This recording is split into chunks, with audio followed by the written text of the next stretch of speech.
Hallo und herzlich willkommen beim Garten-Gemüsekiosk.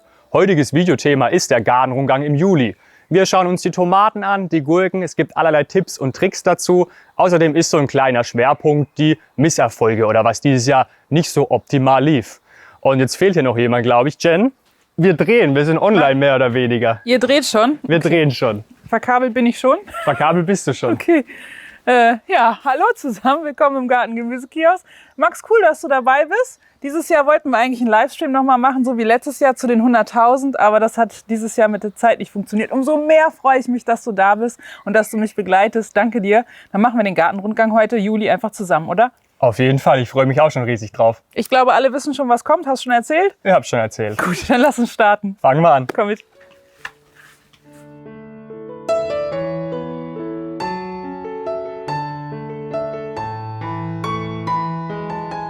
Das Thema Tomaten polarisiert ja unglaublich dieses Jahr, gerade bei euch auch mit einer Januaraussaat. Aber hier seht man den Effekt, die sind ja riesig schon. Ja, besonders dieses Jahr hat sich das jetzt sehr gelohnt, im Januar schon auszusehen und den ganzen Mehraufwand zu betreiben. Es war so kalt und jetzt schau dir an, wie groß die Black Cherry hier schon geworden ist. Das ist eine super erfreuliche Geschichte auf jeden Fall, aber gerade dieses Jahr haben wir noch ein anderes Problem mit den Tomaten. Die Braunfäule und der viele Regen. Ja, bei einigen hat es ja schon das ganze Beet zerhauen und es ist abgeräumt und in der Mülltonne gelandet. Da blutet mir das Herz natürlich auch mit. Was machen wir, wenn wir jetzt mal gucken? Natürlich haben wir so Probleme auch. Ne? Gerade hier, wo es dann ein bisschen feuchter an der Seite ist, wir mulchen unsere Beete, damit die Feuchtigkeit nicht hochspritzt, wenn es so regnet. Aber was machen wir auch? Guck mal hier unten, da sieht man es schon ganz gut. Die Blätter hier, das sieht alles nicht mehr so gesund aus. Da haben wir schon die ersten Anfänge von Kraut- und Braunfäule, auch direkt raus. Die schneide ich jetzt einfach ab. Also das ist generell so, die Tomatenpflege immer durchgehen und die Blätter, die nicht mehr so gesund aussehen, die nehmen wir raus. Ja, das mache ich jetzt im unteren Bereich. Aber hast du vielleicht noch einen Tipp, wenn es zum Beispiel schlimmer wird? Wenn es schlimmer wird, ist meistens ja schon zu spät. Ne? Also ich will die Tomate ganz entfernen, vor allem wenn die Braunfäule auch am Stiel oder Stängel ist, dann ist nichts mehr zu machen. Aber ich finde das Thema Vorbeugen ganz interessant. Da gibt es doch einen Tipp vom Tomatenflüsterer, oder? Ja, letztes Jahr beim Rigotti-Treffen, also beim YouTuber-Treffen beim Rigotti, hatten wir ein cooles Interview zusammen mit dem Thomas, dem Tomatenflüsterer. Und der sagte, weißt du, was du zur Vorbeugung gut machen kannst? Abends mal durch den Garten gehen, einfach mit Natron, handelsüblichen Natron, Wassermischung, also ein flacher Esslöffel auf 1 Liter und dann abends die Pflanzen komplett besprühen. Und ja, da hast du eine Vorbeugung für die Kraut- und Braunfäule, also dass sie nicht bei dir einzieht. Sehr schön. Und immer Tomaten möglichst weit entfernt von den Kartoffelnpflanzen. Mach's ja genauso. Ganz genau. Und das hier vor allem, das kommt nicht auf den Kompost. Das wird entsorgt extra. Schwarze Tonne. Ja, ganz wichtig. Was gucken wir uns jetzt an? Ja, ich würde sagen, wir gehen mal ins Gewächshaus. Ja, okay. Schauen wir mal im Gewächshaus. Ja, gerne. Schön.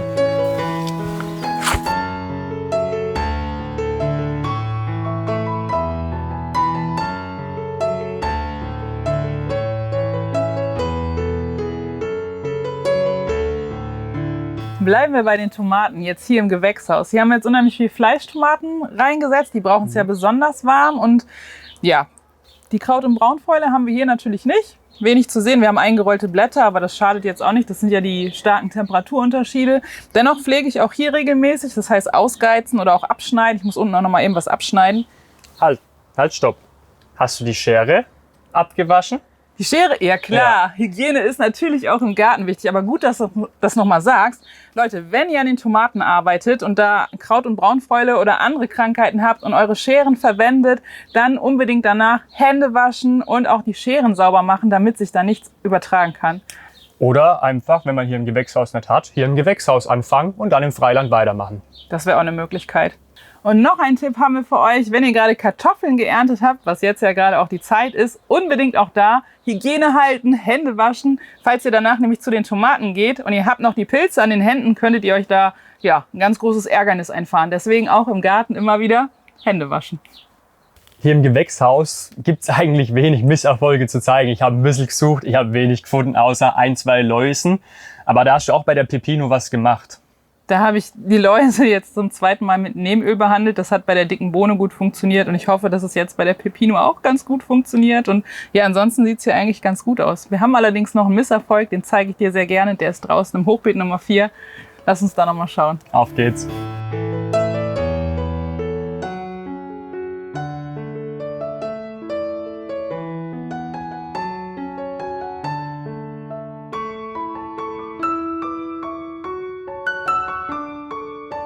Eine Kultur, die wir hier jetzt aktuell als Misserfolg betiteln können, das sind diese hier. Wir haben eine ganze Reihe hier eingepflanzt und haben auch schon ein bisschen abgeerntet.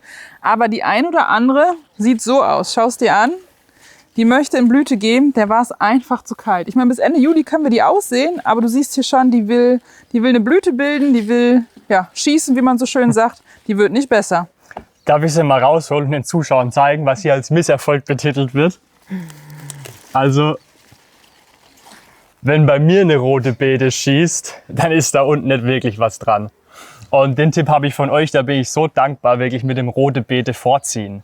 Ihr erntet ja schon rote Beete, da sehe ich die mit Opa grad aus. Das ist ja das Schöne, du kannst ja immer wieder im Jahr aussehen, also bis Ende Juli und immer wieder neue Pflanzen setzen. Aber ganz ehrlich, dieses Aussehen und Jungpflanzen vorziehen, das hat sich so bewährt. Zum einen hast du natürlich immer die kleinen Pflanzen, du hast immer bestellte Beete und du kannst immer ernten.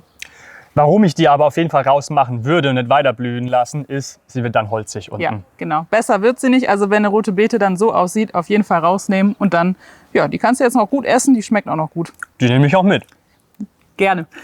Ja, wenn wir mal einen kleinen Schwenk machen und uns drehen, ist das so eine Geschichte, die neigt eigentlich auch mal ganz gern zum Schießen, ne? Der Knollensellerie, aber da sehe ich überhaupt keine Blüte. Der wächst tatsächlich richtig, richtig gut. Der Trick ist ja beim Pflanzen, ihn nicht zu tief zu setzen.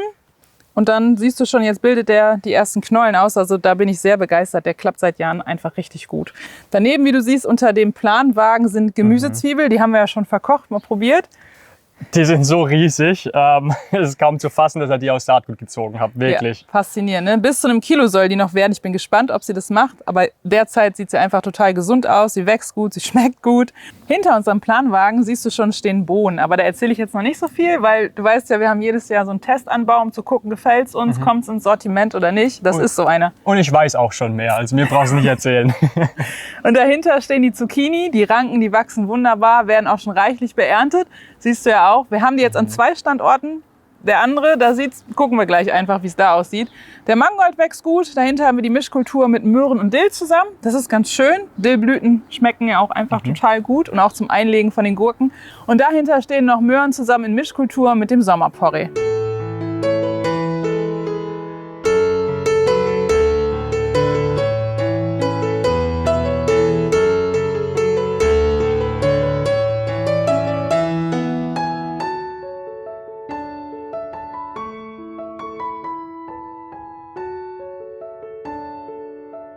Du siehst schon, hier wächst und gedeiht es ja auch. Ja. Auf der anderen Seite haben wir ein bisschen Wildwuchsblumenwiese da stehen, super für die Insekten, die Artischocken, die man ja natürlich ernten könnte. Du kennst dich da besser aus als ich, die wir aber bewusst verblühen lassen wollen. Du warst in der Ecke und hast schon mal geguckt, oder? Ja, ich habe schon mal geguckt. Und ich finde die Ecke ultra spannend, denn da gibt es nämlich auch noch Pilze. Pilze. Ein ganz besonderer Pilz, der glänzende Lackporling oder auch Reishi oder Reishi, wie auch immer man es aussprechen will. Ist ein Vitalpilz und Heilpilz, vor allem in der traditionellen chinesischen und japanischen Medizin bekannt. Und ja, Totholzzersetzer hier bei euch an Fichte, normal an Laubholz. Aber du weißt ja, ne, wenn ich einen Pilz sehe, den muss ich bestimmen und muss ich mir anschauen. Also das ist die spannendste Ecke für mich. Wer sich für Garten interessiert, den interessieren meistens auch Pilze. Und unter uns Garten-YouTubern bist du der Pilzexperte. Und ich freue mich immer über jedes Video und gucke begeistert, wenn ich dann die ganzen großen Pilze sehe, vor allen Dingen die Steinpilze, da geht auch mir das Herz auf. Also lasst auf jeden Fall ein Abo da bei der Gartenkanal. Link ist unter dem Video in der Infobox, wenn ihr ihn nicht schon längst in der Aboliste habt, bevor ich mal ausgehe. Vielen lieben Dank, Jen. Von Herzen gerne. Ich freue mich auf unsere Pilztour. Ja, ich bin gespannt. Rosenkohl, Blumenkohl, Brokkoli, Kohlrabi, alles nebeneinander. Wieso? Klär mich mal auf. Ja, es gibt ja die Regel Kohl nicht nach Kohl, das ist das eine, und Kohl auch nicht neben Kohl. Aber Versuch macht klug und man muss auch eigene Erfahrungen sammeln können. Wichtig ist auf jeden Fall, dass der Boden genug Nährstoffe hat, na klar, aber auch, dass die Abstände eingehalten werden, dass genug Raum ist. Und wir haben festgestellt, wenn man das ein bisschen in Mischkultur betreibt, du siehst, wir haben dazwischen überall Basilikum in horrenden Mengen dazwischen gepflanzt, die werden groß und das funktioniert dennoch wirklich ganz gut. Also hier bestätigen dann mal Ausnahmen die Regel, so kann es funktionieren. Ich sehe aber auch, was ich gleich anfügen will, diese Ablenkungs- oder Verwirrungspflanzen dazwischen. Ne? Wir haben die Tagetes und neben dem Kohlbeet haben wir auch die Tomaten. Was hat es denn damit auf sich? Soll da der Kohlweißling etwa verwirrt werden? Wir wollen den Kohlweißling ein bisschen verwirren und woanders hinlenken, damit er den Kohl einfach mal überfliegt und gar nicht so sehr mitkriegt. Genau. Und die Mischkultur dann mit der Gewürztagetes, mit dem Basilikum und mit der Tomate, das funktioniert im Freiland hier richtig gut. Ein weiterer Vorteil jetzt bei diesen mehreren Reihen Kohl nebeneinander ist, dass, wenn wieder die Terrortauben da sind und Lust auf Kohljungpflanzen haben, dass wir einfach ein Gemüseschutznetz drüber ziehen können. Das ist auch praktisch. Ja, und dann brauchst du keine 3-4 Netze, wenn du einen Kohl an 3-4 Standorten hast. Ja.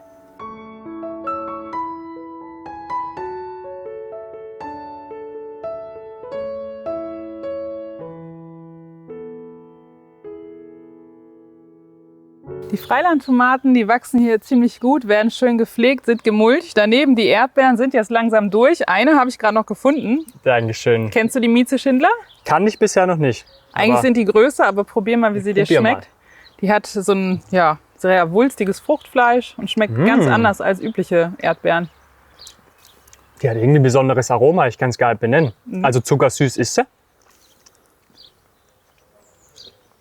Klingt jetzt fruchtiger als normale Erdbeeren blöd, aber ich finde die fruchtiger. Ja, die ist schon besonders in ihrem Geschmack. Ja. Aber die sind jetzt auch abgeerntet und ich sehe was du nicht siehst. Es wird wieder Zeit für einen selbstverschuldeten Misserfolg in diesem Fall. Ja, der Knollenfenchel. Hätte man früher geerntet, wäre er perfekt gewesen. Jetzt geht er halt so langsam in die Blüte. Ist aber kein Problem. Wir können ihn stehen lassen. Die Insekten, Bienen freuen sich. Und außerdem Tipp von mir fürs Einmachen. Die Fenchelsamen oder auch die Fenchelblüten. Super tolle Geschichte. Ganz besonderes Aroma, richtig kräftig und volle Power aromatisch. Wo gibst du sie beim Einmachen? Ganz klassisch bei Gurken oder bei euch. Ne? Wäre es auch was fürs Fermentieren mit Spitzkohl. Und ja, man kann auch mal welche karamellisieren in der Pfanne. Also man kann alles Mögliche damit machen. Mache ich mit Spitzwegerich ganz gerne. Ja, super. Neben diesem Fail, diesem Misserfolg, haben wir hier noch eine Reihe mit einer Pflanze stehen, wo ich dir jetzt sagen muss, du bist schuld daran, dass die hier stehen. Du erkennst sie natürlich. Du hast mich damals sehr inspiriert damit und hast sie in unseren Garten gebracht, die Pepino. Ja, ich hatte mit der Melonenbirne im ersten Jahr wirklich sehr, sehr gute Erfolge. Da wurde auch einiges reif. Da hast du die Stecklinge bekommen.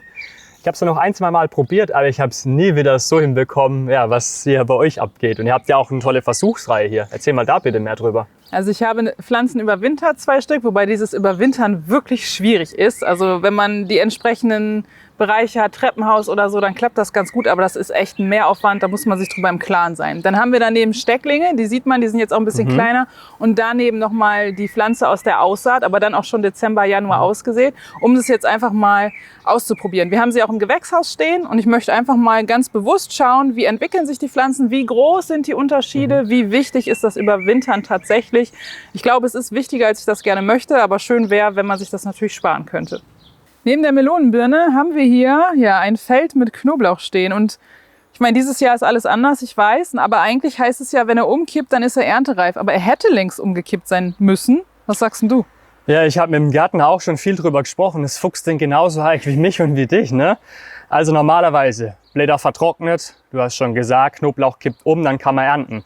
Aber wir haben dieses Jahr so eine besondere Witterung und Wetter, da empfiehlt sich's oder mein Tipp für euch daheim, mal eine Testernte machen. Einfach mal schauen, wie sieht es unten wirklich aus. Denn wir wollen ja auch nicht, dass hier unser Knoblauch in der Erde anfängt zu faulen. Ne? Oftmals kommt es auch vor, dass die äußere Haut dann hier schon leicht angegriffen ist. Kellerasseln oder auch andere Tierchen fressen an. Die Zehen fallen auseinander. Dementsprechend eine kleine Testernte mal machen. Und der schaut wirklich prächtig aus. Ne?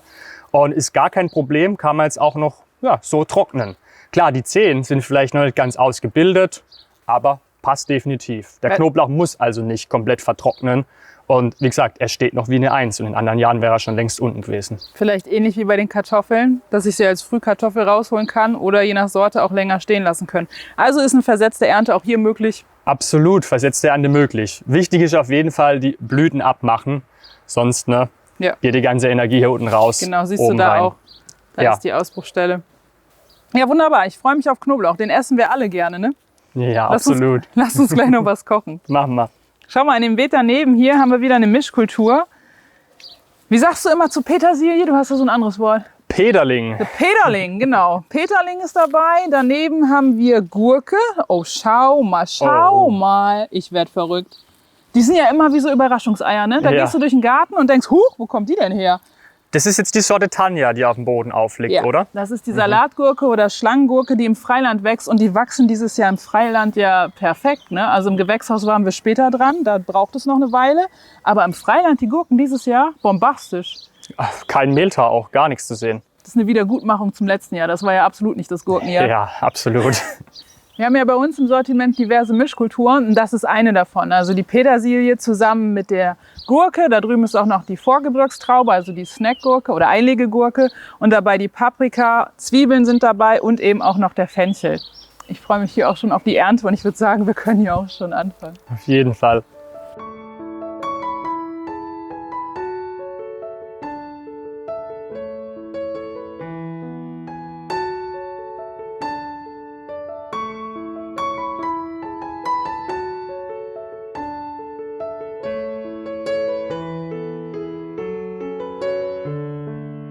Hier am Standort, wo wir uns momentan befinden, sind wir in der sogenannten Westwinddriftzone. Aber wenn man es nicht glaubt, das Wetter kommt vom Atlantik, kommt vom Meer bei uns und eben aus westlicher Windrichtung. So Jenny, ich spiele dir einen Ball zu. Warum ist das fürs Thema Kartoffeln und Tomaten wichtig? Ah, gut, du Geologe. Wir haben hier die Frühkartoffeln stehen, da drüben die Spätkartoffeln, wo wir übrigens eine Challenge haben, uns möglichst das ganze Jahr selber mit Kartoffeln zu versorgen. Die bleiben bis März drin. Und die Frage ist natürlich, Kartoffeln und Tomaten haben wir gesagt, möglichst nicht so nah aneinander. Die Kartoffeln stehen hier, die Frühkartoffeln, die Tomaten stehen hinter uns, jetzt nicht so weit entfernt, aber die Windrichtung ist tatsächlich so, dass sie sich ja nicht schaden können. Ist das jetzt die richtige Antwort gewesen? Das war die richtige Antwort. Der Gärtner zeigt einen Daumen hoch hinter der Kamera. Lass uns unseren Zuschauern noch mal ein bisschen erzählen, was hier im Detail zu sehen ist. Hier vorne neben der Frühkartoffel, du siehst es ja schon. Ich weiß, du isst sie gerne, wir essen sie gerne, wir frieren sie ein, wenn wir zu viel haben. Es ist die Sojabohne Edamame. korrekt, absolut. Und hinter den Sojabohnen, da erkenne ich Spitzkohl und Wirsing. Liege ich da richtig? Absolut richtig. Da ist noch ein Weißkohl dabei und dazwischen sind die kleinen Büsche mit den orangenen Punkten. Gewürztagete ist auch essbar. Die müssen wir jetzt aber auf jeden Fall wieder runterschneiden. Vorteil ist, die werden dann hinterher buschiger, aber wir machen das, damit die Kohlpflanzen genügend Licht bekommen, damit die auch erstmal richtig ins Wachstum kommen, dass sie nicht überlagert werden von der Gewürztagetes. Hinter dem Kohlstreifen, ich nenne es mal, erkenne ich ein versetztes Milpafeld. Finde ich aber richtig cool, die Überlegung, denn der Mais ist schon höher und die größte Problematik beim Milpafeld ist für mich immer abzuschätzen, wann müssen die Stangenbohnen an Mais. Dass der Mais halt eben schon hoch genug ist und die Stangenbohnen nicht überwuchern und wieder runterfallen. Und was jetzt für einen Kürbis der Außenvorteil ist, so bekommt er schon mal viel mehr Licht ab, viel mehr Sonne und er kann ja immer noch ins Feld reinwachsen. Ich glaube, das wird er auch machen, dass er zwischen die Maisstangen geht. Also jetzt in der Größe ist es eine gute Größe, um die Bohnen reinzusetzen, dass sie dann hochranken können, kann man machen. Und ich denke, der Kürbis wird auch die Füße vom Mais, das ist ja wie so eine Treppe hier aufgebaut, die Sonne kommt ja von da, die wird auch die Füße vom Mais auch bedecken, mulchen, sodass da auch wieder mehr Feuchtigkeit in der Erde bleibt. Ich freue mich sehr, dieser Mais schmeckt tatsächlich so süß, den wir hier haben und ich bin froh, dass wir den jedes Jahr immer wieder anbauen können. Zuckermais, ne? Es ist ein Zuckermais. Auf das Projekt bin ich ganz besonders gespannt. Bitte im Herbst zeigen, wie es aussieht. Gerne. Schau mal darüber, da siehst du ein Beet, was leer ist, was es ja eigentlich hier gar nicht... Ja, ein leeres Ein leeres Beet beim Garten-Gemüsekiosk. Ja, nicht wirklich leer, denn die Pflanzen stehen schon wieder parat. Da ist jetzt gemulcht, da waren die dicken Bohnen drauf. Da kommt jetzt der Winterporree rein. Wir wollen ja im Winter auch mal Gemüse haben. Und diese Gitter, die da gebaut sind, sind jetzt vielleicht nicht die schönsten, aber da starten wir unseren Versuch, um nochmal eben Erbsen für den Herbst anzubauen. Ach, mega cool. Schon mal gemacht? Bisher noch nicht Erbsen im Herbst, aber Machst mit? Ich mach mit, ja. Dann würde ich sagen, als nächstes Videothema machen wir jetzt die Aussaaten für den Herbst, oder? Da seid ihr die absoluten Vollprofis. Das sagst du? Schauen wir mal. Habe ich gesagt. Ja, lass uns gucken, was wir jetzt noch aussehen. Ich freue mich.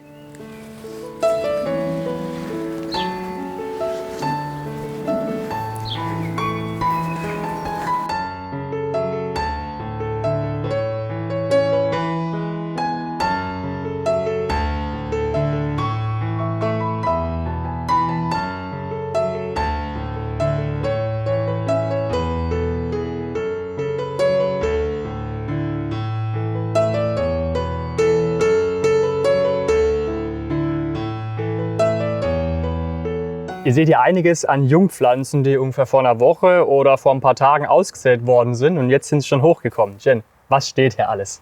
Hier haben wir eine Quickpot-Platte mit der roten Beete. Bis Ende Juli können wir ja noch gut aussehen. Wir haben ja vorhin schon eine rausgezogen. Wir essen rote Beete sehr gerne und gucken, dass wir möglichst das ganze Jahr über auch rote Beete im Garten haben. Daher diese Platte. Daneben haben wir hier Blumenkohl spät. Wir haben ja auch Blumenkohl früh und spät. Wir haben ja so ein Grow-Veggie-Videos dazu gemacht für Blumenkohl spät. Könnt ihr gerne mal reinschauen, wenn ihr mögt. Blumenkohl ist, glaube ich, so das geheime Lieblingsgemüse von meinem Gärtner, also von meinem Mann. Daher darf das auf gar keinen Fall fehlen. Hier haben wir ausgesät, steht in groß schon neben dir. Chinakohl oder Chinakohl, aber gehopst wie gesprungen. Genau, ich sage immer Chinakohl, das ist wahrscheinlich das Pendant zu Zucchini. Aber wir wissen alle, was gemeint ist. Und das ist wichtig, wenn wir vor allen Dingen gerne Kimchi machen wollen. Daneben steht Kohlrabi, darf ja auch nicht fehlen im Garten. Und auch nochmal ausgesät ist der Spitzkohl. Spitzkohl wächst ja einfach schneller als Weißkohl und ist gerade für die Pfanne oder fürs Fermentieren richtig gut. Gerade ist da draußen die Sonne, aber der bisherige Sommer war ja wirklich ultra verregnet. Dennoch Aussaattipps für den Sommer. Kohl, der keimt gerne bei kälteren Temperaturen und auch unsere dicke Bohne hier, die steht hinten im Schatten. Allerdings, wenn die Spitzen nicht sicher zeigen, was macht man dann? Dann wollen sie direkt in die Sonne. Also das ist, glaube ich, das Wichtige, gerade jetzt im Sommer. Auch die Salatplatten, die werden nicht nur schattig gestellt, auch noch kühl angegossen. Wenn sie dann gekeimt sind und so wie hier aussehen, dann heißt es ab in die Sonne. Das ist ganz wichtig. Vielleicht noch interessant, was haben wir denn da hinten jetzt im Schatten alles stehen? Natürlich zum einen die dicke Bohne, die wir dann immer regelmäßig aussortieren und in die Sonne tragen. Aber da stehen auch noch die monatliche Salatplatte mit der ganzen bunten Vielfalt. Und was auch nicht fehlen darf, das sind die Salate für den Herbst. Also ein Radicchio als auch ein Endiviensalat. Die dürfen da jetzt auch fleißig keimen. Außerdem haben wir da hinten der Anzucht auch noch Fenchel und Lauchzwiebel. Ich muss aber kurz einhaken. Wenn das Video euch gefällt, gerne Däumchen nach oben da lassen, kostenloses Abo für den Kanal, Glocke aktivieren und so weiter. Dankeschön. Ihr Lieben, ihr habt es ja gerade gesehen, es gibt noch eine ganze Menge, was wir jetzt aussehen können. Und aus diesem Grund haben wir eine spezielle Aussaatbox zusammengestellt, Aussaat für den Herbst. Die haben wir in der Infobox unter diesem Video verlinkt. Wenn euch das interessiert, schaut gerne mal rein. Es ist auf jeden Fall noch viel Zeit, um den Garten auch im Winter bestellt zu haben. Jetzt wollten wir uns doch noch einen Misserfolg anschauen. Ich glaube, der ist da hinten und der schaut gar nicht schön aus. Wollen wir trotzdem mal hingehen, Jen? Du hast ihn gesehen, ich dachte, du vergisst es. Aber gut, komm, wir schauen ihn an.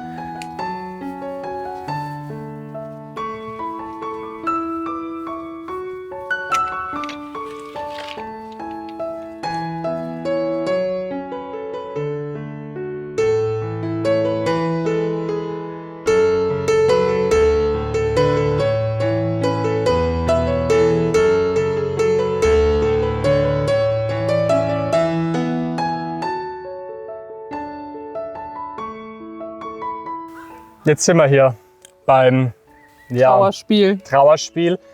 Mehltau ist es auf jeden Fall nicht hier an der Zucchini. Aber wie du schon siehst, die Blätter sind eingetrocknet, aber es sind auch keine Milben oder sonstige Tierchen irgendwie unterwegs. Sie hat Flecken, sie sieht nicht gut aus. Machen wir die kranken Blätter ab und geben ihr noch eine Chance, vielleicht treibt sie gesund aus. Wir wollen vor allem nicht, dass es auf die anderen Pflanzen rübergeht. Und wenn die Neuaustriebe halt es auch wieder haben, ich habe es auch mit dem Gärtner schon durchgesprochen, ja, dann kommt sie ab hier an der Stelle. Ja, geben wir eine Chance und wenn das auch nicht funktioniert, dann kommt die ganze Pflanze weg. Wir wollen ja die Pflanzen, die hier gesund und vital stehen, auf jeden Fall auch weiter erhalten. Und wenn diese Krankheit oder was auch immer das ist, der Virus auf die anderen übergeht, dann haben wir ja gar nichts davon. Also muss ich lieber dann im Endeffekt gegebenenfalls eine Pflanze rausnehmen und erhalte die anderen, als dass ich hinterher den ganzen Bestand erkrankt habe. So, den noch, machen wir weiter direkt. Und ich muss auch dazu sagen, so habe ich das wirklich noch nie gesehen an der Zucchini. Du auch noch nicht, oder? Nee. Hier war es im Kontakt mit den Großen, das nehmen wir auch direkt mit. Und wie bei den Blättern bei der Tomate von der Kraut- und Braunfäule, auch hier das Gleiche. Auf jeden Fall nicht in den Kompost geben. Wir wollen es nicht im Kreislauf hier im Garten weiter drin haben. Das muss auch in den Restmüll oder Hausmüll. Ja. Eine Sache möchte ich dir bei uns im Gemüsekiosk auf jeden Fall noch zeigen, und zwar ist das Kinderhochbeet. Wir haben es bepflanzt und es sah erst so leer aus, aber es ist jetzt eine absolute Freude und Pracht, vor allen Dingen für die Kinder geworden. Das möchte ich dir noch zeigen. Auf geht's!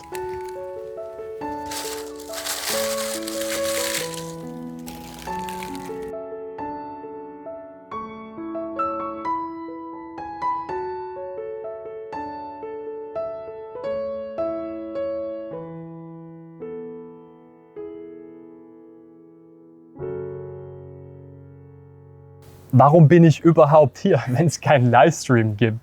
Ja, wir hatten einen kleinen Fernsehdreh. Wir dürfen euch noch nicht verraten, wie, wo, für was. Aber wir werden euch dann definitiv rechtzeitig vorher Bescheid geben. Im Herbst soll es ausgestrahlt werden. Vielleicht wart ihr auf unseren Instagram-Kanälen schon unterwegs und habt einen Eindruck bekommen. Wir sind selber auch gespannt. Spaß hat's gemacht. Wir kochen ja wie immer gerne zusammen und wir hoffen, dass es auch ein schöner Beitrag wird, mit dem wir auch glücklich sind. Aber ich denke, das wird gut werden. Auch. Und jetzt das letzte Erfreuliche in diesem Video, das Kinderhochbeet. Ja, wir sagen jetzt Kinderhochbeet. Es könnte auch gut ein Naschhochbeet sein. Am Anfang sah es ja ein bisschen leer aus. Das ist einfach ein Metallhochbeet, von Naturmetall, einfach zum Zusammenstecken. Und es ist so üppig bepflanzt jetzt. Hier ist zum Beispiel die Snackgurke dabei. Da ernten wir regelmäßig, also eigentlich jeden Tag mehrere Gurken. Da kann man immer schön suchen.